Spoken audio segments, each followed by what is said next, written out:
Assalamualaikum warahmatullahi wabarakatuh. Salam sejahtera untuk semua kawan baik Nurishwan Channel. Salam menjernihkan pikiran dan menebar kebaikan.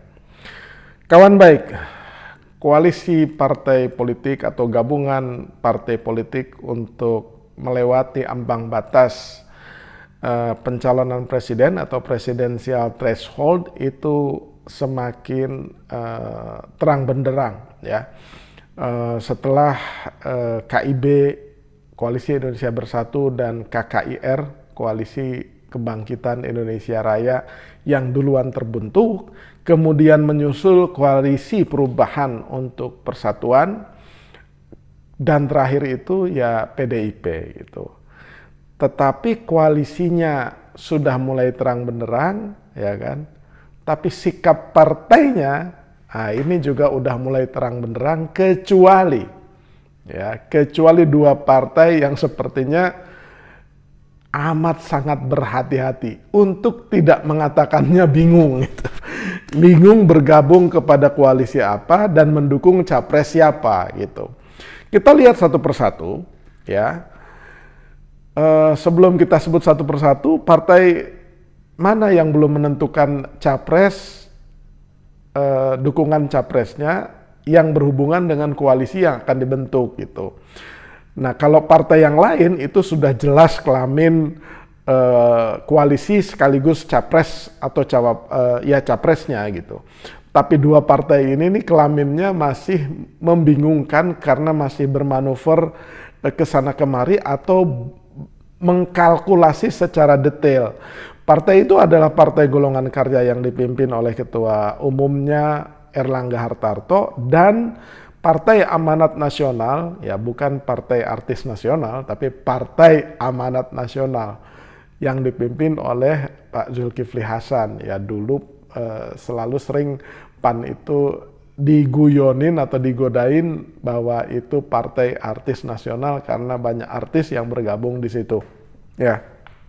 Nah, kalau kita melihat konteks KIB misalkan ya, Koalisi Indonesia Bersatu yang anggotanya adalah Golkar, PAN, dan P3, Nurishwan Channel dulu sudah sejak awal menduga bahwa koalisi ini rentan. Rentannya itu karena tidak ada satupun figur ketua umum di KIB ini yang memiliki popularitas maupun elektabilitas di let's say tiga besar gitu. Nah, tiga besar capres yang mendominasi kan selalu Mas Ganjar, Pak Prabowo maupun Mas Anies tuh. Jadi Pak Erlangga, Pak Zulkifli Hasan, Pak Mardiono itu popularitas dan elektabilitasnya itu mayoritas lembaga survei itu di bawah 5% gitu. Nah, ketika KIB terbentuk kan pasti bingung menentukan capresnya. Kalau sekedar maju gitu ya salah satu ketua umum ya bisa saja karena presidensial threshold-nya itu dengan tiga partai ini sudah terlewati atau sudah memenuhi kriteria. Tetapi sosok capresnya itulah yang kemudian masih hingga kini masih membingungkan gitu. Nah, jadi rentan sekali gitu. Nah, dulu orang menduga KIB itu adalah skoci untuk Ganjar. Nah, ketika PDIP belakangan mencalonkan Ganjar karena ia kader partainya sendiri, nah KIB-nya kan jadi makin limbung. Terlebih lagi, DPP Partai Persatuan Pembangunan yang dipimpin oleh PLT-nya Muhammad Mardiono itu juga akhirnya lari ke memberikan dukungan kepada Ganjar Pranowo ya. Nah, jadi tinggal dua partai Golkar dan PAN itu yang tersisa yang belum menentukan pilihan. Memang sempat digagas koalisi besar gitu. Ya itu koalisi besar itu adalah konsep yang baik dan ideal tapi sulit terwujud gitu. Sulit terwujudnya itu ya karena koalisinya sudah terbelah, PDIP sudah punya capres sendiri, Gerindra PKB sudah punya koalisi sendiri, Gerindra bahkan capresnya secara tegas mengatakan bahwa capresnya ya harus Prabowo. Jadi koalisi besar yang digagas itu cuma ada dalam dataran normatif. Ketika dieksekusi ya kelimpungan sampai sekarang, makanya koalisi besar itu tidak mungkin terwujud kecuali dipaksakan koalisi besar itu terjadi Ganjar Prabowo atau Prabowo Ganjar, kemudian KIB, KKIR dan PDIP bergabung di situ, ya kan. Tapi sejak awal Pak Prabowo itu sudah menegaskan bahwa kalau bergabung ya saya presiden capresnya gitu. Tapi PDIP juga punya pride sendiri, kalau bergabung ya presidennya harus Ganjar Pranowo, saya kan suaranya lebih besar gitu. Nah, ketika transaksi atau pertukaran, bukan transaksi jabatannya sih boleh ya kan, tapi ketika pertukaran dan negosiasi atau kompromi ini tidak terjadi ya sulit terwujud. Nah, kesulitan itulah yang kemudian membuat Golkar itu lebih lincah dan lebih bergairah untuk bermanuver gitu. Ya bertemu dengan PKB, bertemu dengan partai ini, partai itu, tokoh ini, tokoh itu, tapi kan ujungnya itu ya harus menentukan pilihan. Dan itu yang kemudian kenapa Golkar dan Pak Erlangga itu masih berat untuk misalkan ke Ganjar, karena Ganjar itu adalah kader internal PDIP, kecuali Ganjar dijadikan cawapresnya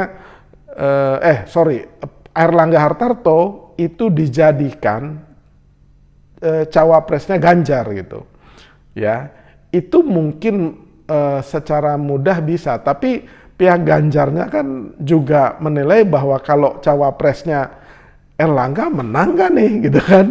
Nah itu yang pertama. Nah ketika kemudian Golkar dan Erlangganya mendekati dan menyodorkan Erlangga sebagai cawapresnya Prabowo, ya dua hal. Satu, ya kan Caiminnya meradang, PKB meradang, enak aja kita yang udah kawin duluan masa dilupakan gitu ya. Jadi kalau tidak ada konsesi besar-besaran diberikan kepada Caimin dan PKB, ya konsesi politik maksudnya, itu ya pasti mengganggu stabilitas koalisinya antara Gerindra dan PKB gitu. Itu yang pertama. Yang kedua, Pak Prabowo juga menghitung apabila berpasangan dengan Erlangga Hartarto bisa menang gak nih gitu. Kalau dia tidak punya keyakinan bahwa Erlangga akan memberikan faktor kekuatan untuk memenangkan pertarungan, ya dia tidak akan mungkin juga mau dipasangkan gitu. Nah, jadi serba salah, apalagi kalau misalkan Golkar dan Erlangga itu mempertimbangkan efek elektoral yang diperlukan untuk menaikkan kursi dan jumlah suara partai Golkar ketika dikaitkan dengan dukungan kepada capres yang ada. Ya, Gerindra itu pasti menaikkan efek elektoralnya dari Pak Prabowo. Ya, kemudian Ganjar Pranowo itu pasti dan tidak bisa dibantah akan memberikan dampak efek elektoral kepada PDIP gitu. Kalau kita bicara capres. Nah sebenarnya yang paling ideal ya kan, yang capresnya nggak punya partai langsung dan bukan merupakan kader partai, ya sehingga capres ini akan memberikan dampak elektoral kepada semua partai, ya, yang memberikan dukungan kepadanya atau partai koalisi yang menjadi anggotanya itu, dalam hal ini Koalisi Perubahan untuk Persatuan, ya ini capresnya Mas Anies. Nah itu sebenarnya Golkar bisa memanfaatkan fenomena itu. Karena Mas Anies bukan kader Nasdem, bukan kader PKS, bukan kadernya Demokrat, gitu. Sehingga ia dengan ringan langkah akan memberikan endorsement kepada para pemilih untuk memilih di antara partai-partai yang anggota koalisinya ini. Sebenarnya logikanya tuh begitu. Tapi itu pasti menjadi pikiran Pak Erlangga Hartarto dan Golkar itu. Cuman, ya itu tadi, dalam bahasa Bang Surya Paloh, ya, ia tahu, ya, dengan diplomatis kan Bang Surya Paloh diwawancara dengan Rifana Pratiwi di CNN Indonesia itu kan ketika dipancing soal Golkar, Pak Paloh ya ia terbuka masuknya Golkar kepada koalisi perubahan untuk persatuan. Tetapi ia juga menyadari apabila putusan bergabung dengan Anies membuat sahabat-sahabat saya, junior saya, dan partai lama saya itu menjadi sulit, ya untuk apa gitu. Ia tahu, ya, karena ketika Golkar dan Erlangga itu ke Anies, pasti rezim, ya, itu juga dikhawatirkan melakukan tindakan-tindakan yang tidak bisa ditolak oleh Erlangga Hartarto maupun Jokowi. Ya, simpelnya ginilah, ketika bisik-bisik Hovifah udah dirayu menjadi cawapres, siapapun capresnya, tiba-tiba ada penggeledahan gitu.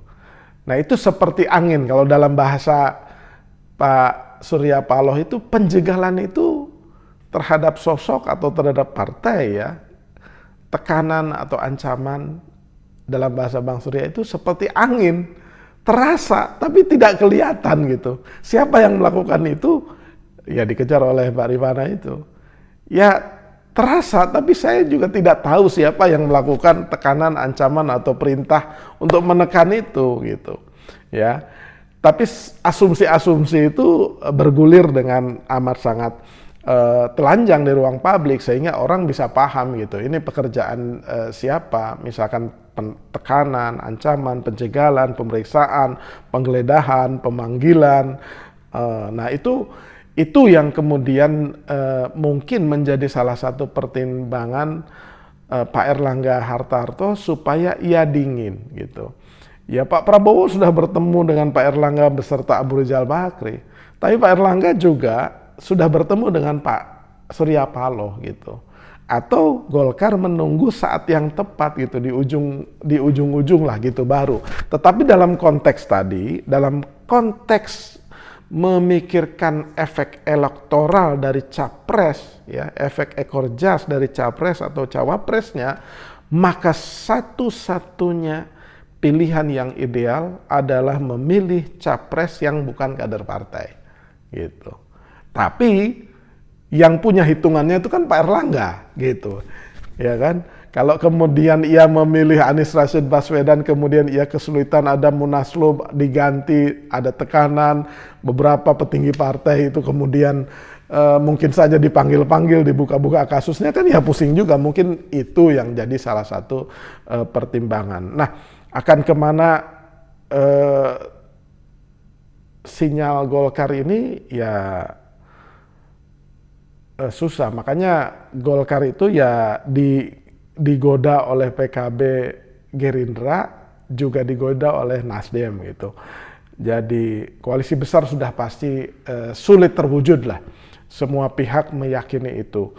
Jadi kita tunggu manuver Erlangga Hartarto, Zulkifli Hasan dengan Golkar dan PAN-nya itu. Kemana ia akan berlabuh memberikan dukungan dan menjadi anggota koalisi yang mana, menjadi partai yang mendukung dan menyokong capres yang mana. Jangan lupa subscribe, like, share, dan komen Nur Iswan Channel. Terima kasih.